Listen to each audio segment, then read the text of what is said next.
ಸಂಸದ್ರೆ, ನಿಮ್ಮ ರಾಜಕೀಯ ಜೀವನದಲ್ಲಿ ಇವತ್ತವರೆಗೂ ಯಾರಿಗಾದರೂ ಒಬ್ಬರಿಗೆ ನನ್ನಂಥ ಸಾಮಾನ್ಯ ಕಾರ್ಯಕರ್ತರಿಗೆ BJPಯಲ್ಲಿ ಅವಕಾಶ ಕೊಟ್ಟಿದ್ದೀರಾ? ಮೊನ್ನೆ ಬಂದು ಹೇಳ್ತಾರೆ ದುರಂತ ಅಂತ ಹೇಳ್ತಾರೆ ನಮ್ಮ ಶಾಸಕರ ಬಗ್ಗೆ.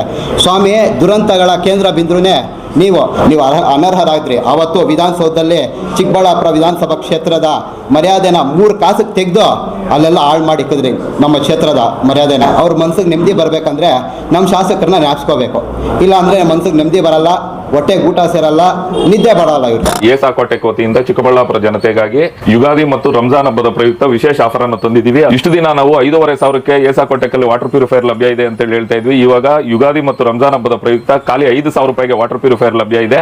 ವಿತ್ 1 ಇಯರ್ ವಾರಂಟಿ ಮತ್ತು 4 ವರ್ಷ ಸರ್ವಿಸ್ ಫ್ರೀ ಇರುತ್ತೆ. ಇನ್ಸ್ಟಾಲೇಷನ್ ಫ್ರೀ ಇರುತ್ತೆ.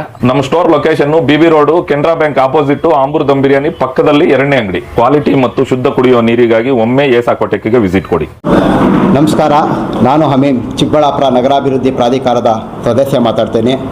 ಏನಿವತ್ತು ಚಿಕ್ಕಬಳ್ಳಾಪುರ ವಿಧಾನಸಭಾ ಕ್ಷೇತ್ರದಲ್ಲೇ ಬಗೆರೂಪಂ ಸಾಗುವಳಿ ಸಮಿತಿಯ ಪದಾಧಿಕಾರಿಗಳ ಆಯ್ಕೆ ನೇಮಕವಾಗಿದೆ. ಅದರಲ್ಲಿ ಚಿಕ್ಕಬಳ್ಳಾಪುರ ಕ್ಷೇತ್ರದಿಂದ ನಮ್ಮ ಆತ್ಮೀಯ ಸ್ನೇಹಿತರು ಆದಂಥ ಆದಿನಾರಾಯಣರವರು ನೇಮಕಗೊಂಡಿದ್ದಾರೆ. ಮತ್ತು ಅದೇ ರೀತಿ ನಂಜುಂಡಪ್ಪ ಸರು ಮತ್ತು ನಿರ್ಮಲಾ ಮೇಡಮ್ ಅವರಿಗೆ ಮೊದಲನೇದಾಗಿ ಅಭಿನಂದನೆಗಳು ಹೇಳೋಕ್ಕೆ ಇಷ್ಟಪಡ್ತೀನಿ. ಮತ್ತು ಈ ಒಂದು ಸಮಿತಿಯ ಪದಾಧಿಕಾರಿಗಳ ನೇಮಕಕ್ಕೆ ಮುಖ್ಯ ಕಾರಣಕರ್ತರಾದಂತಹ ಚಿಕ್ಕಬಳ್ಳಾಪುರ ವಿಧಾನಸಭಾ ಕ್ಷೇತ್ರದ ಜನಪ್ರಿಯ ಶಾಸಕರು, ನನ್ನ ನಾಯಕರಾದಂತಹ ಪ್ರದೀಪ್ ಈಶ್ವರ್ ಅಣ್ಣನವರಿಗೆ ಮೊದಲನೇದಾಗಿ ಧನ್ಯವಾದ ಹೇಳ್ತೀನಿ. ಯಾಕಂದರೆ ಒಬ್ಬ ನಾಯಕನಿಗೆ ಇರಬೇಕಾಗಿರುವಂಥ ನಿಜವಾದ ಗುಣ ಅಂದರೆ ಪಕ್ಷದ ಕಾರ್ಯಕರ್ತರನ್ನು ಕಡೆಗಣಿಸುವುದಲ್ಲ, ಅವ್ರನ್ನ ಪರಿಗಣಿಸಿ ಸೂಕ್ತ ಸ್ಥಾನಮಾನ ಕೊಡೋದು ಒಬ್ಬ ನಾಯಕನಿಗಿರಬೇಕಾಗಿರುವಂಥ ಒಂದು ನಿಜವಾದ ಲಕ್ಷಣ. ಆ ಒಂದು ಲಕ್ಷಣ ನಮ್ಮ ಶಾಸಕರ ಹತ್ರ ಇದೆ. ಯಾಕಂದರೆ ಇಂಥ ಶಾಸಕರನ್ನ ಪಡ್ಕೊಂಡಿರುವಂಥದ್ದು ನಮ್ಮದು ಪುಣ್ಯ, ನಮ್ಮ ಕಾಂಗ್ರೆಸ್ ಪಕ್ಷದ ಪುಣ್ಯ, ಚಿಕ್ಕಬಳ್ಳಾಪುರ ವಿಧಾನಸಭಾ ಕ್ಷೇತ್ರ ಜನತೆಯ ಪುಣ್ಯ. ಯಾಕಂದರೆ ಒಬ್ಬ ಸಾಮಾನ್ಯ ಕಾರ್ಯಕರ್ತರನ್ನ ಕರ್ಕೊಂಬಂದು ಟೌನ್ ಪ್ಲಾನಿಂಗ್ ಮೆಂಬರ್ ಮಾಡುವಂಥದ್ದು ತಮಾಷೆ ಅಲ್ಲ. ಯಾಕಂದರೆ ಕೂಡ ಮೆಂಬರ್ ಆಗಿರಬೇಕಂದ್ರೆ ಕ್ಯಾಶ್ ಇರಬೇಕು, ಇಲ್ಲಾಂದರೆ ಕ್ಯಾಸ್ಟ್ ಇರಬೇಕು. ಎರಡೂ ನೋಡ್ತಾರೆ ಬೇರೆಯವರಾದರೆ, ಬೇರೆ ನಾಯಕರುಗಳು. ನಮ್ಮ ಶಾಸಕರು ಅದಲ್ಲ. ಯಾರು ಶ್ರಮ ಪಟ್ಟಿರ್ತಾರೋ ಅವ್ರಿಗೆ ಫಲ ಕೊಡುವಂಥ ಕೆಲಸ ನಮ್ಮ ಶಾಸಕರು ಮಾಡ್ತಾರೆ.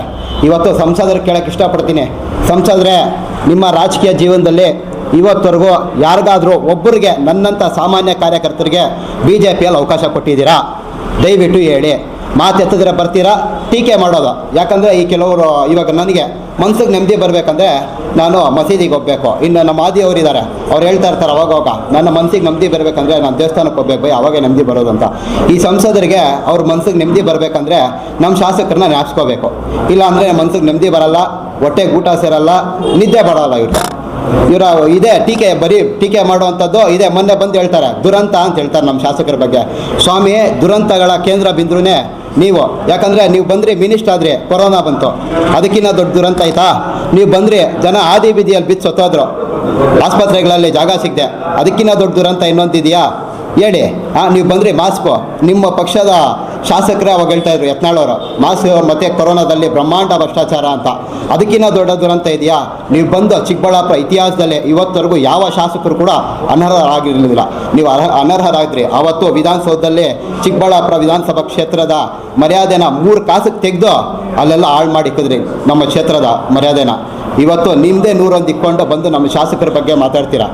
ಬಹುಶಃ ಈ MP ಅವ್ರು ನೋಡಿದಾಗೆಲ್ಲ ಒಂದು ಹೇಳಿಕೆ ನೆಪನ ಬರುತ್ತೆ.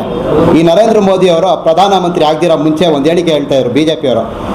ನರೇಂದ್ರ ಮೋದಿಯವರು ಪ್ರಧಾನಮಂತ್ರಿ ಆದರೆ ಭ್ರಷ್ಟರೆಲ್ಲ ಜೈಲಿಗೆ ಸೇರ್ತಾರೆ ಅಂತ.